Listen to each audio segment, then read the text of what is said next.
এবার আপনাদেরকে পূর্বস্থলীর এই যে জলাশয়, এই জলাশয়ের আরেকটা জায়গা আপনাদের নজরে আনার আমরা চেষ্টা করছি। পুরো অঞ্চলটা যদি আপনারা একটুখানি লক্ষ্য করেন আমাদের এই ক্ষুদ্র প্রয়াসের মাধ্যমে, জায়গাটা ক্রমশ দাম বা জলজ ঘাসের জায়গায় পুরো জলাশয়টা ক্রমশ কাভার হয়ে যাচ্ছে, ভর্তি হয়ে যাচ্ছে।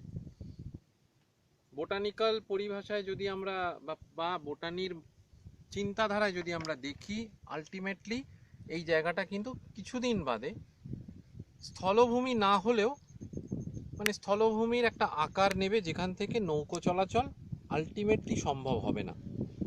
তাহলে জলাশয়ের এই প্রান্তে আমাদের আসার উপায় আক্ষরিক অর্থে নেই। সুতরাং সেটাকে যদি আমরা এখনই যদি এটার একটু পরিষ্কার করা বা এটার একটুখানি রক্ষণাবেক্ষণের ব্যবস্থা যদি আমরা না করি, তাহলে সেক্ষেত্রে পূর্বস্থলীর এই যে একটা সুন্দর প্রাকৃতিক জলাশয়, সেই জায়গাটাকে আমরা মানে হয়তো আগামী কয়েক বছরের মধ্যে আমরা হারিয়ে ফেলব। বহু পরিযায়ী পাখি শীতের এই মরশুমে এখানে এসে তারা তাদের শীতকালের বসবাসের ব্যবস্থা করে এবং সেই জায়গাটা আমরা কিন্তু হারাবো। আপনি লক্ষ্য করে দেখতে পারেন আমাদের পাশ দিয়ে যে ডোঙাটি যাচ্ছে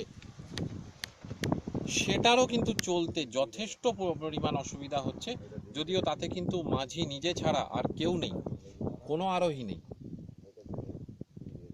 আমরা প্রশাসনের সর্বস্তরের আধিকারিক, প্রশাসনের কর্তা ব্যক্তি সকলের কাছে আমরা আর্জি জানাই, আসুন আমরা সবাই মিলে পশ্চিমবঙ্গের এই আকর্ষণীয় পর্যটন কেন্দ্র, এটাকে আরও আকর্ষণীয় করে তোলা যায়, তার জন্য আমরা সামান্য কিছু যদি আমরা এফোর্ট দিই, যেমন ধরুন 100 দিনের কাজের মাধ্যমে কিছু শ্রমিক বাঁশ, দড়ি ইত্যাদি দিয়ে যদি ওই যে আমরা কচুরিপানার যে অঞ্চলটা পেরিয়ে এলাম, বা এই যে দামের অঞ্চলটার মধ্যে আমরা এখন বর্তমানে আপনাদেরকে দেখানোর চেষ্টা করছি, সেইগুলোকে যদি আমরা একটু পরিষ্কার করতে পারি, তাহলে বোধহয় আমাদের এই পর্যটন কেন্দ্রটা আমাদের কাছে আরও আকর্ষণীয় হয়ে উঠতে পারে।